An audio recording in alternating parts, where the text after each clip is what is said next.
Ang tindi po ng mga binitawan ni VP Sara Duterte, talaga nakaka-excite ho dahil this time hindi na po siya talaga nagpipigil sa kanya mga sasabihin dahil napakaraming issue na sinagot si VP Sara Duterte, talaga nga namang mayayanig dahil meron pa siyang binuking. Nakaw, pambirang buhay re, oo. May binuking pa po siya. O mamaya, papakita natin yan ha.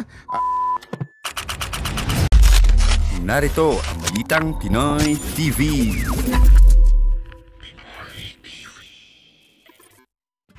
Magandang araw po sa inyo lahat. Ako po si Banat Bay at eto na nga, ang tindi po. Nako, pinipiyok-piyok pa ako ha. Pero bago po mangyari ang mga ganyang klaseng usapan, ulitin lang po natin ha mga kababayan. Baka naman pwede mag-subscribe na po kayo kasi sa mga nanonood, 52% hindi nakasubscribe. Pero alam nyo ha, nakita ko yung statistics ha. Medyo umaangat na po ito. Marami na po ang nanonood na nakasubscribe. Pero kung maaari pa, yung iba pa, yung remaining na nanonood, baka naman pwede hong tayo mag-subscribe. Okay.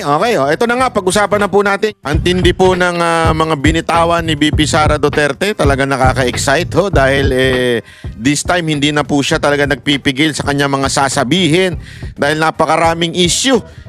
Isa na nga po dito yung mga senator judge na pinapa-inhibit sa kanyang impeachment dahil daw paano daw yun? Inano niya, in-endorse niya. Naku, pambira naman, oo.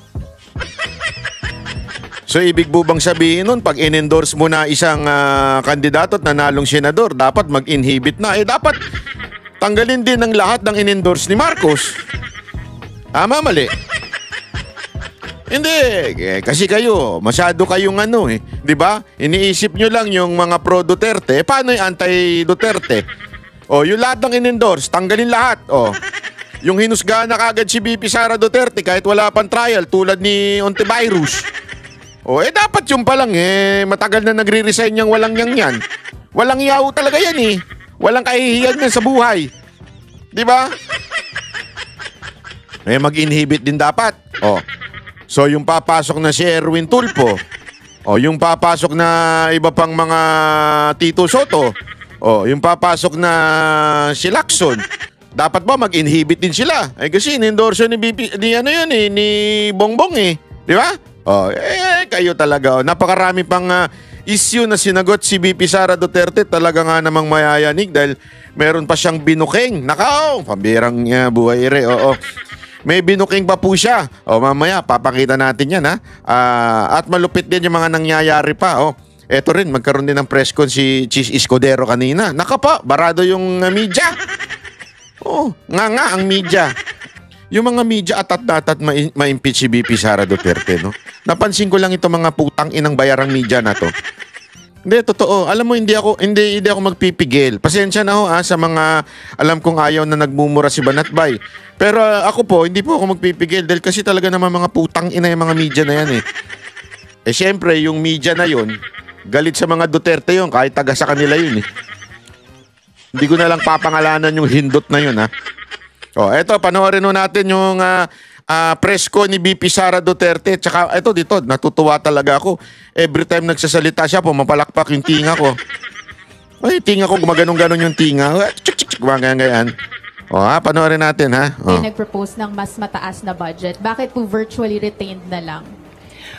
Dahil inaasahan ko naman na hindi ibibigay yung budget ng Office of the Vice President dahil nga hindi naman kami kaalyado ng administrasyon. At nakita na natin yon noong nakaraang taon na syempre kung hindi ka sumusunod, hindi ka kaalyado ay hindi ka mabibigyan ng pondo para sa mga proyekto ng opisina mo. Kaya nagdesisyon ako na kung ano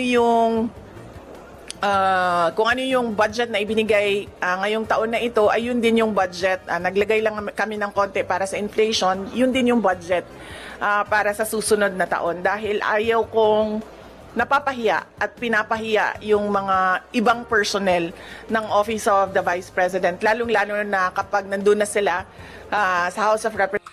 Grabe yung dulot ng politika no?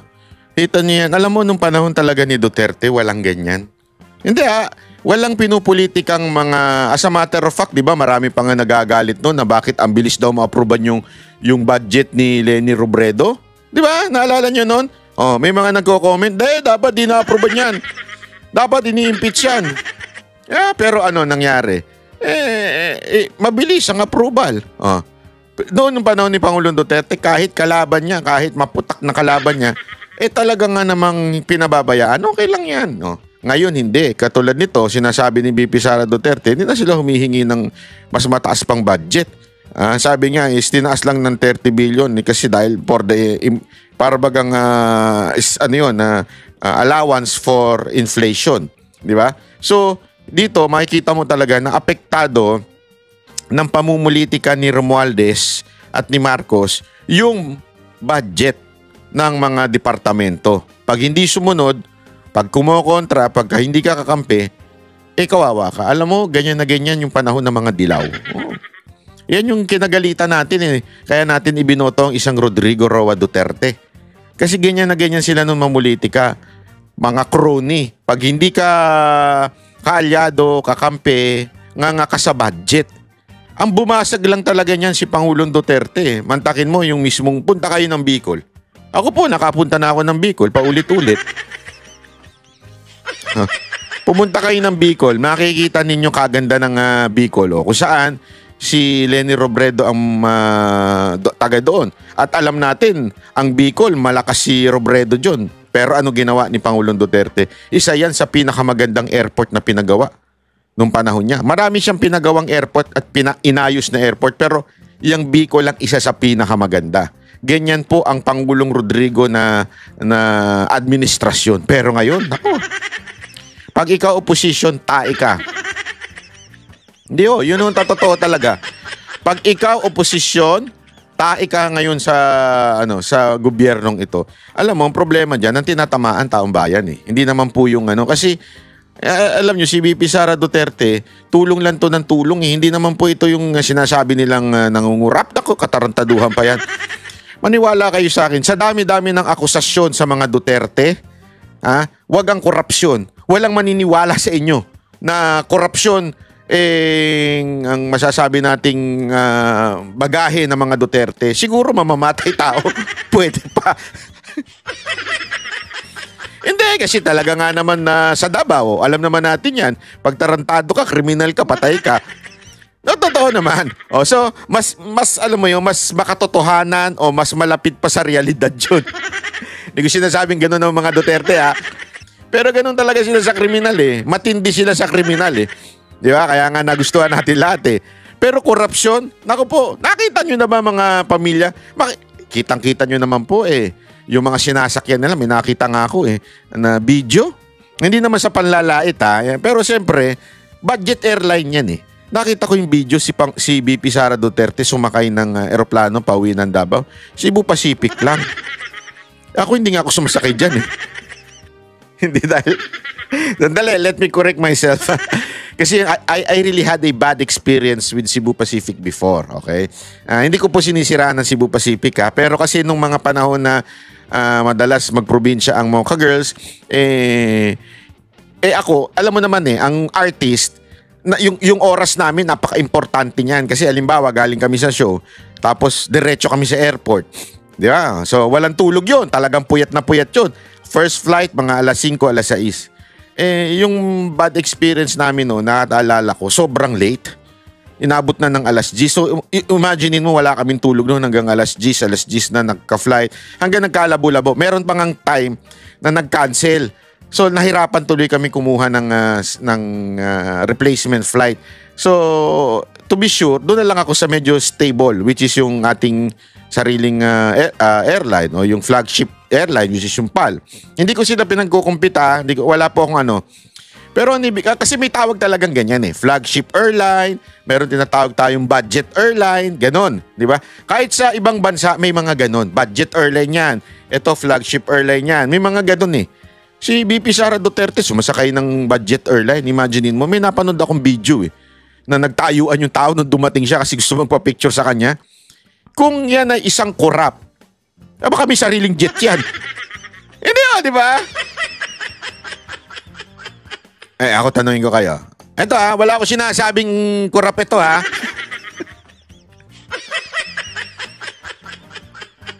Makikita mo ba si Romualdez sumakay ng budget airline?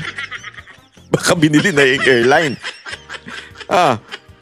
Yung mga bata niya, yung mga may ingay, nakita niyo sumakay ng budget airline?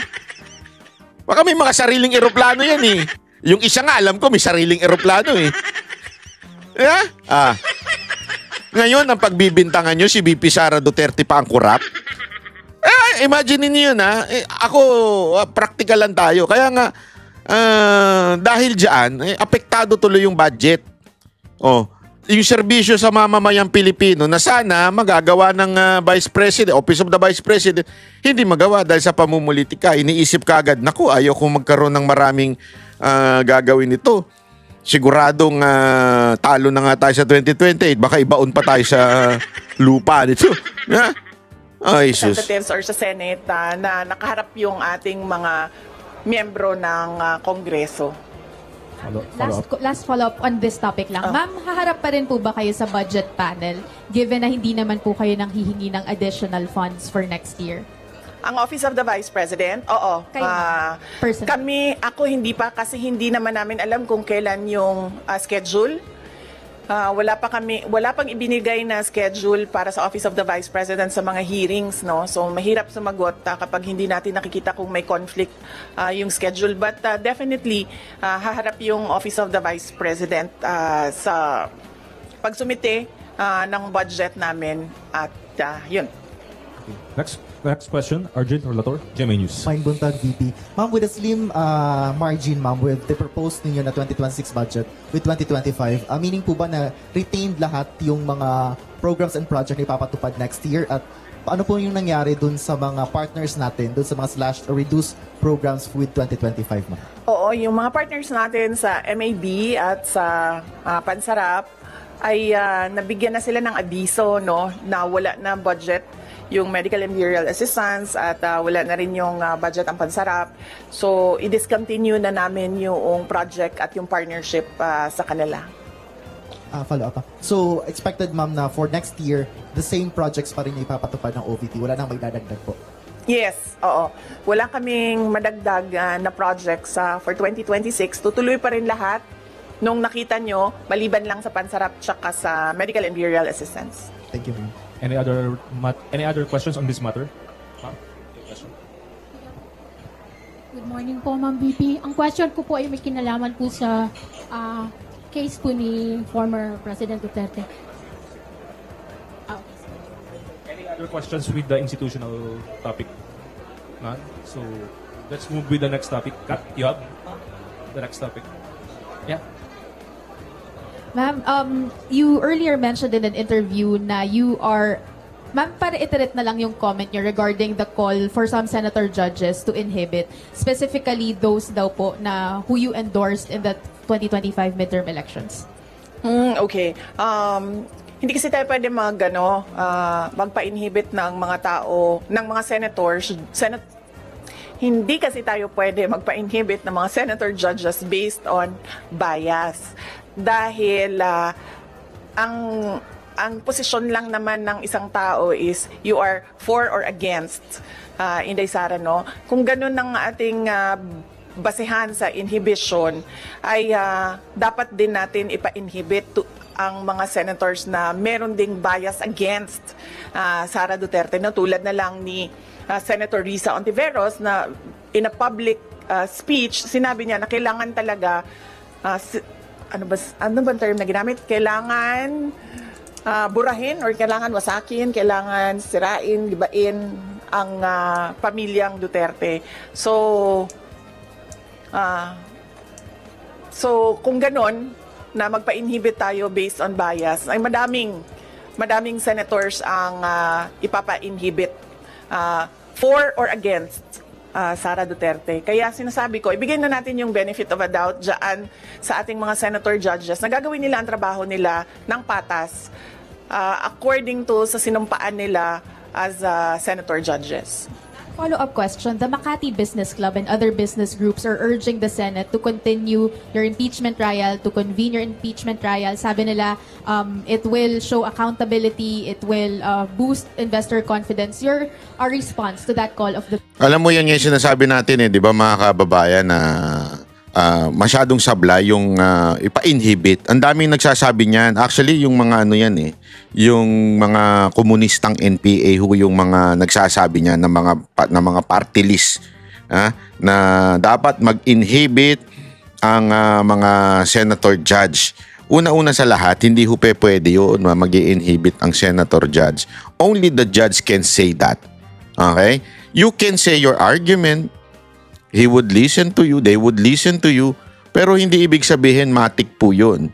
There is no such thing as sanction from a higher court because the higher court is the Senate itself. Bakit po? Again, balik po tayo dun sa sole authority pagdating po sa impeachment. It's the Senate. And the presiding officer cannot say that. Why? The term is presiding. Hindi po siya ang hari ng Senate. Pagkadating po sa court, Senate court, as a court o as an impeachment court, ang papel po ng Senate President, it's presiding senator judge. It doesn't mean he is higher than the other senators. Kaya nga laging pinagbobotohan Kaya nga pinapayagan niya mag-motion ng lahat. Tapos pagbobotohan, it's always the majority. Etong mga tatatanga-tangang NPA na mga komunistang kongresista, wala hong alam sa batas yan. Paano, di ba? Sa eskwelahan na kanilang itinatayo sa probinsya, puro NPA ang nagtuturo. Kaya walang alam yan sa batas. Ang alam lang yan, magpakalat ng terorismo sa Pilipinas. Kaya yung mga nagmamagaling na kailangan mag-inhibit, wala hong alam sa batas yan. Tuloy ito. Business Club and other business groups are urging the Senate to continue your impeachment trial, to convene your impeachment trial. Sabi nila, it will show accountability, it will boost investor confidence. Your response? Sabi daw dito, yung daw pagsagot ni VP Sara Duterte ng kanyang impeachment, magbuboost daw ng businesses sa mga foreigner. Ulul. Gago! May impeachment o wala, ayaw nang pumasok ng mga investor. Hindi dahil kay VP Sara Duterte, mga hindot kayo. Hindi, alam nyo bakit? Safety pa lang nila Kaya nga, di ba, ang dami na pong mababasa tayo na mga abiso ng mga embassy sa kanilang sariling citizen na sinasabi, mag-ingat, kung maaaring iwasan pumunta. Kasi nga po, dahil sa safety. Hindi dahil kay VP Sara Duterte. Kung ayaw nila mag-invest dito, it's because of corruption. Oh, Jesus. Ito na lang halimbawa. If you are a US company, then you would know that one of the most powerful government official in the Philippines is Romualdez, the Speaker of the House.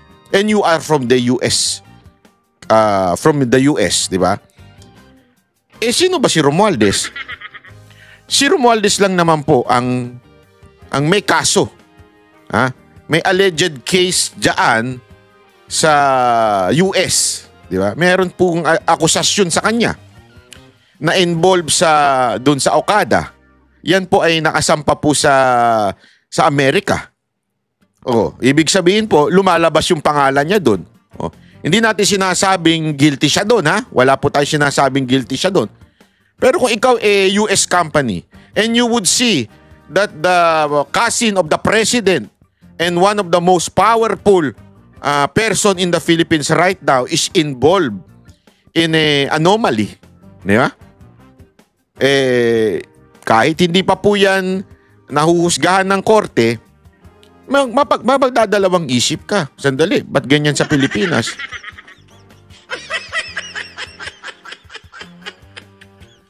The mere fact that masasabi nating binansagan ng buong mundo, hindi lamang po ng Pilipinas, ha? Binansagan ng buong mundo, as a matter of fact, ginagawang katatawanan ng ilang mga Hollywood movies. 'Di ba? Yung salitang ano ba 'yun? Imelda basta something, because doon sa pagkakamal ng madaming sapatos, yung kayamanan, yung mga kasong natalo sa Amerika, yun pa lang eh. Tapos malalaman nila na isang anak pala noon ng presidente ng Pilipinas. Doon pa lang, talagang bababa ng kumpiyansa ng mga investor. Ano kinalaman ni VP Sara Duterte? Ay, sa katunayan nga, sasabihin pa nila, si VP Sara Duterte, yan yung tatay niyan, ang malupit pagdating sa laban sa krimen, sa war on drugs. Naging mapayapa ang Pilipinas, naging stable ang Pilipinas nung panahon ng kanyang tatay. So talaga nga namang mas gaganda pa. Oh. Wag niyong gawing rason yan si VP Sara Duterte ang dahilan ng pagbaba at pagbagsak ng kumpiyansa ng mga foreigner. To that call of the business sector? Kahit nandyan o wala yung impeachment, wala na talagang investor confidence dito sa ating bayan. Kung nakikita nyo, bagsak ang foreign direct investment sa ating bayan, no? Kaya wag nila ako gawing rason kung bakit pangit ang takbo ng ating ekonomiya ngayon sa ating bayan. At saka, this is not accountability because impeachment, dalawa lang yung penalties dyan. Removal from office tsaka perpetual disqualification from government service. Walang penalties dyan dahil walang kaso dyan. Ang impeachment ay removal process ng isang impeachable officers. Kung gusto talaga nila ng... Nagigets nyo? Wala pong ano yan. Again paulit-ulit natin itinatama yung mga tangang konsepto ng mga pinklawan at saka ng mga Gen Z na uto-uto at tatanga-tanga. Sorry pero marami po talaga.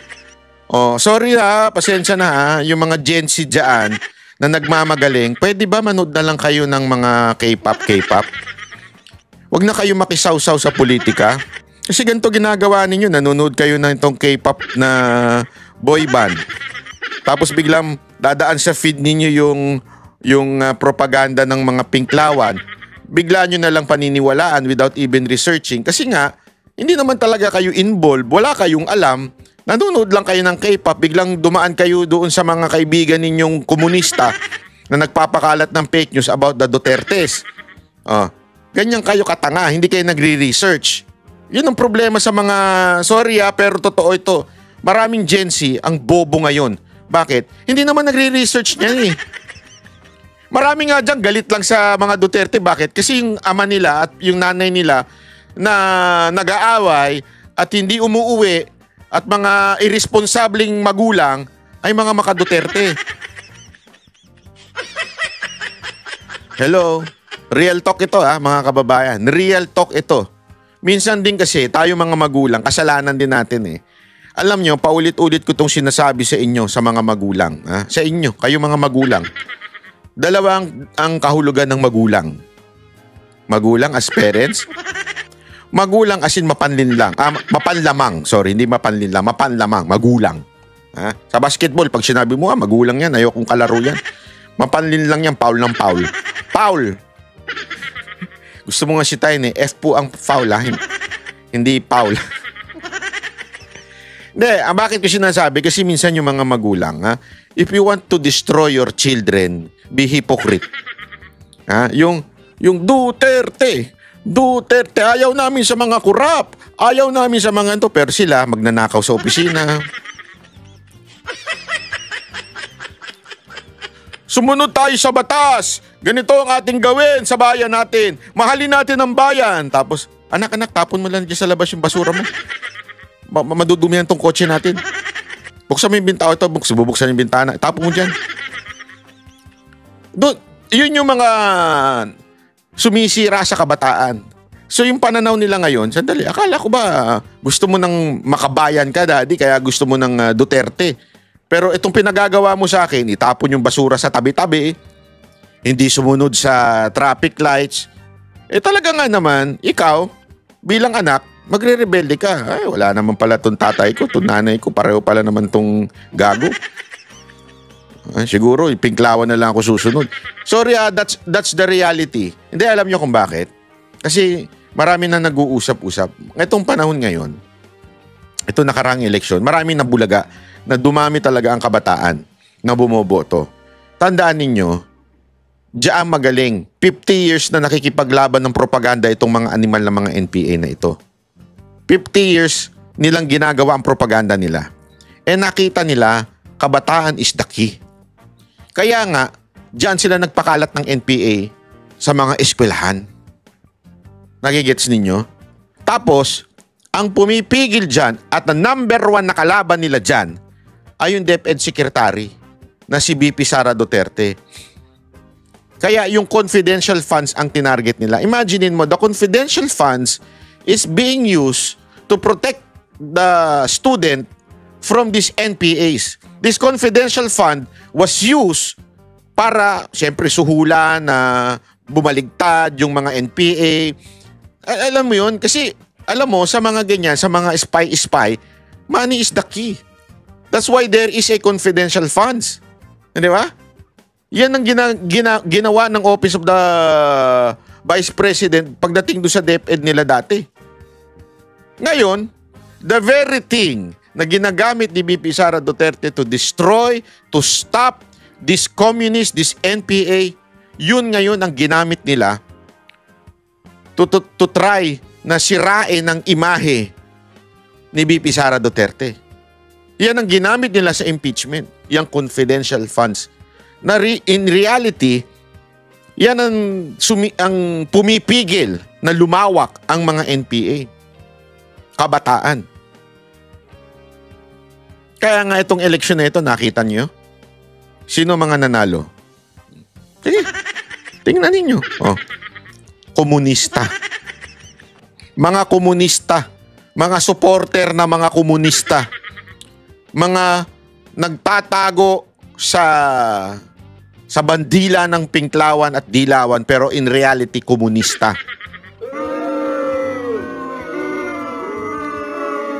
Kunwari, sila ay makabayan pero in reality they're being controlled by this NPA.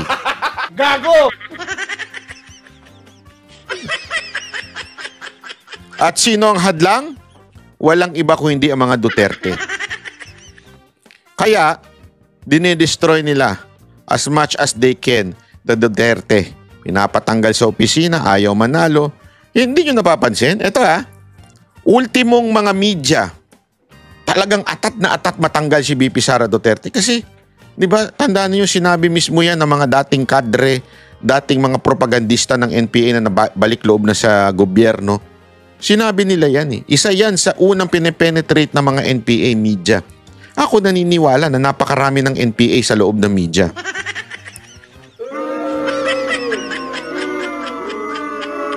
Marami nang nagpapanggap dyan na media-medyahan pero sa totoo lang, NPA. Oh, number 1 yan. Oh, tuloy natin, ha? Accountability ay mag-file ng mga kaso dyan sa mga korte. Alam naman natin at alam naman nila na yung mga pirma ng mga congressman, unang-una hindi nila binasa yung articles of impeachment. Pangalawa, marami sa kanila ang tumanggap ng budget o pera kapalit ng kanilang signatures. In fact, madami sa kanila ang umamin na may kapalit yung... di ba isa ho sa mga umamin po dyan yung bumaligtad na taga Cebu? Maalala nyo? Isa ho yan sa mga umamin, yung bumaligtad na taga Cebu. Na congressman. Inamin niya yan sa rally mismo. Saan na nga ba yun? Hindi ko na... Sandali. Hindi ko na matandaan kung saan pong video yun. Pero, wait. Chotomate ko dasay. Chotomate.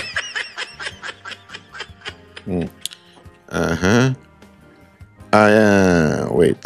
Basta, nawala lang sa sa listahan ko. Yung pag-amin niya na, alam mo yun, na kaya lang naman ako pumirma kasi para matulungan ko kayo na yung mga project ay matuloy, ganyan-ganyan. Di ba?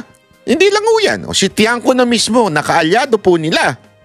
Campaign manager ng alyansa, isinasabing may ipinangako ang leadership ng Kamara sa mga kongresistang pipirma ng impeachment. At sabi nga ni Marcos daw, according to Tiangco, wala tayo pinangako dyan. Pero, ang nangako ay yung leadership ng Kamara. So doon pa lang, tanginan yan, hindot na mga korap kayo. Hindi, wag na tayo maglokohan. Paikot-ikot pa tayo eh. Yun naman talaga ang tunay na korupsyon. 'Di ba? That is a legal vote buying. 'Di ba? Legal vote buying. Bakit? Idinaan sa ayuda, dinaan sa proyekto. Pero it's all bullshit. Ibig sabihin, lahat po yan ay panunuhol sa mga kongresista para impeach si BP Sara Duterte. Kaya nga magtataka kayo eh. Kung talagang yung mga komunistang party list, mga komunistang congressman, talagang galit sa... Ito na nga mga kabalita. Ano na ang masasabi nyo patungkol sa balitang ito? Please comment down below mga kabalita. Pag-usapan natin yan sa comment section. At kung di ka pa nakasubscribe sa ating channel, baka naman...